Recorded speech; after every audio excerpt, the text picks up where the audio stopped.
આજે ગુજરાતમાં 30 વર્ષથી ભાજપની સરકાર છે. દિવસે ને દિવસે સ્કૂલો, સરકારી સ્કૂલો ચાલુ થવાની જગ્યાએ, એ અપડેટ થવાની જગ્યાએ, સારી બનવાની જગ્યાએ બંધ થઈ રહી છે.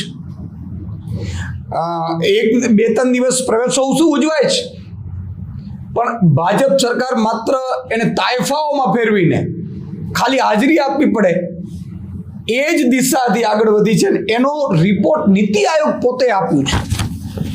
નીતિ આયોગના આંકડા પ્રમાણે અત્યારે ગુજરાતની હાલત ખૂબ ખરાબ છે. શિક્ષણમાં ગુજરાતમાં આજે 9000 શાળાઓ માત્ર એક ઓરડાથી ચાલી રહી છે. ગુજરાતમાં આજે એક શિક્ષક વાળી શાળાઓ 1900 થી વધારે, એટલે કે 3000ની આસપાસ જે શાળાઓ છે એ માત્ર એક ટીચરથી ચાલી રહી છે, અને એમાં 1 લાખથી વધુ બાળકો ભણી રહ્યા છે.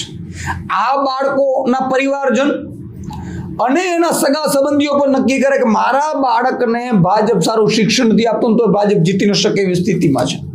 મિત્રો, 25000થી વધુ શિક્ષકોની ઘટ છે. ટેટ વાળા જે ઉમેદવારો જે છે પાસ કરીને આવ્યા છે, લગભગ 3.5 લાખ જેટલા એ ટેટના ઉમેદવારો ભરતીની રાહ જોઈ રહ્યા છે, પણ ગુજરાત સરકાર સહાયકો પ્રવાસી શિક્ષક કરી અને શિક્ષણની ગૌર ખોદી નાખી છે. મિત્રો, આજે જિલ્લા તાલુકા અમે જઈએ છીએ એટલે કેટલાય લોકો અમને રજૂઆતો કરે છે કે અમારે સરકારી શાળામાં બાળક ભણાવવું છે, પરંતુ શિક્ષકો નથી ભાજપના રાજમાં, એટલે અમારે મજબૂરીએ પ્રાઇવેટમાં ભણાવવું પડે છે.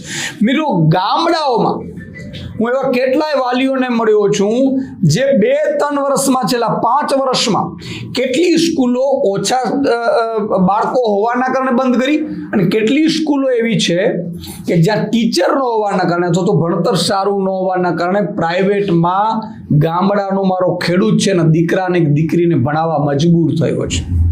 ચારે બાજુથી મોંઘવારી તો આસમાન પહોંચી ગઈ છે, પરંતુ સૌથી મોટી તકલીફ એ છે કે શિક્ષણ જે પ્રાઇમરી ખરેખર જરૂરિયાત છે, ખરેખર તો આનો કાયદો એવો બનવો જોઈએ કે જે સરકાર શિક્ષણ ન આપી શકે તો એ સરકારના મંત્રીઓ કે મુખ્યમંત્રીઓ જેલમાં જવા જોઈએ. ખરેખર આજે સરકાર એમ કહે છે કાયદામાં રહેશો તો ફાયદામાં રહેશો, તમે સીટ બેલ્ટ નહીં બાંધો તો તમને દંડ થશે, તમે હેલ્મેટ નહીં પહેરો તો તમને દંડ થશે, પણ તમે સરકારી સ્કૂલો નથી ચડાવતા, તમને શું દંડ થશે? ભાઈ, અમારા બાળકોને તમે શિક્ષણ નથી આપતા, દિવાલો નથી, આંગણવાડીઓ નથી, સારી સ્કૂલો બિલ્ડિંગો નથી બની, અને એટલું જ નહીં એમાં ક્વોલિટી એજ્યુકેશન નથી, અને શિક્ષકોને 90 થી 92 પ્રકારના કામો આપી અને ઘોર ખોદી નાખી છે, તો આ સરકારને શું દંડ થવું જોઈએ?